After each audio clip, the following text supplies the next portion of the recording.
윤날 생일의 경우 전생에 업보가 많다. 화살을 잘못 쏴서 이순신이 그 화살에 맞아 말이 되는 소리를 해! 그렇게 살 수밖에 없었던 그런 것들이 있었겠지. 배우자나 형제궁으로 지지대가 약하다고. 근데 이게 조심한다고 조심해지는 게 아니라고. 또 같은 짓을 했단 말이야. 그럼 그게 개척이라고 그래야 되나? 극복이라고 그래야 되나? 극복 아닐까요? 그걸 알 수는 없어.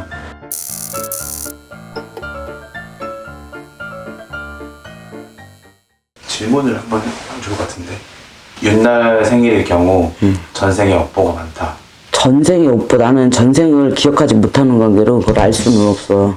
근데 업이라는 게 사실 무언가라는 생각을 해봤거든? 내가 그래서 농담으로 그랬어. 내가 화살을 잘못 쏴서 이순신이 그 화살에 맞아. 말이 되는 소리를 해! 농담으로 내가 그랬어. 근데 업보라고 생각하지 말아요. 업보라고 생각하면은 참 그게 나는 이상하다고 생각해. 내가 지금 현생에서 힘들고 고달프다고 그걸 업보라고 생각하는 건 아니라는 거야. 그렇게 살 수밖에 없었던 과정이라든가 그런 것들이 있었겠지. 그래서 윤달생들을 제일 뭐 나쁘다고 볼 수는 없어요. 왜 윤달생이라고 해서 고달프고 뭐 팔자가 세고 이렇게도 생각하시는데 그렇지 않아요. 그렇지 않은 윤달생도 있다는 거야. 윤달이 없는 달이라고 그래서 뭐 5만 가지 표현들이 다 나오거든 사실은. 근데 윤달생들한테 제일 부족한 건 윤달이라는 게 뭐예요? 달은 월이에요. 월. 그죠? 이게 우리가 사주에서 볼 때 배우자나 형제궁으로 쳐요.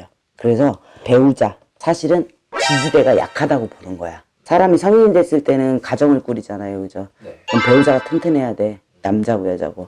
근데 그 지지대 역할이 약하다 보니까 윤달생들이 희한하게 배우자 덕이 없으신 분들이 많은 건 맞아요. 근데 돈복이 없거나 팔자가 막 기구하거나 이러신 분들이 윤달생이라고 해서 특별히 더 많지는 않다라는 거지. 다만 말 그대로 사주팔자의 연월일시가 어떤 모양새를 갖췄냐에 달려있는 거지 꼭 윤달태생이라고 해서 그렇지는 않다는 거예요. 근데 특출난 면을 보였던 건 배우자 문제 그리고 형제 문제였던 거예요. 둘 다 나한테는 부모를 대신할 수 있는 것들이거든. 맞잖아요. 그 다음이니까. 근데 요것들이 힘이 부족했다는 거예요. 재물하고 그런 거하고는 윤달생하고는 관계가 없어요. 윤달에 태어나신 분들께 한번 메시지 한번 주시면.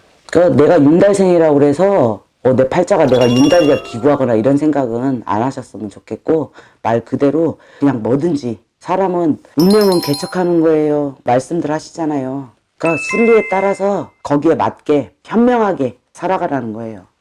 그래도 윤달이 배우자랑 자식 이 부분에 대해서만 좀 조심하면은 잘 넘어갈 수 있을까요?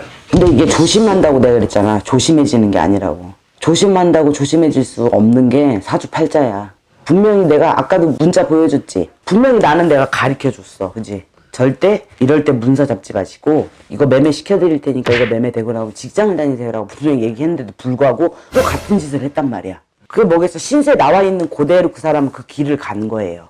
그 내가 가끔은 한 번씩 이런 생각을 해. 어떤 분들이 이런 같은 상황에 와서 어떤 분들은 진짜 내 말 듣고 안 하시는 분들이 있어. 그럼 그게 개척이라고 그래야 되나? 극복이라고 그래야 되나? 뭐라고 해야 돼?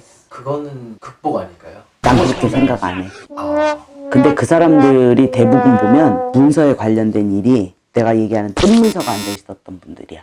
해야 되나 말아야 되나 고민을 한다는 거겠지. 결국은 본인의 선택에 의해서 할 수 있는 거거든요. 그게 그 양반들 그런 일을 버리지 않은 신수였던 거야. 근데 꼭 찍혀있는 사람들은 꼭 그렇게 사단을 만들어서 다시 와. 저 5월에 찍혀있다고 했는데 5월에 뭐 찍혔어? 일 벌리지 말라고. 아, 그럼 벌려. 운명을 개척한다. 모순이지. 나도 개척 못했는데.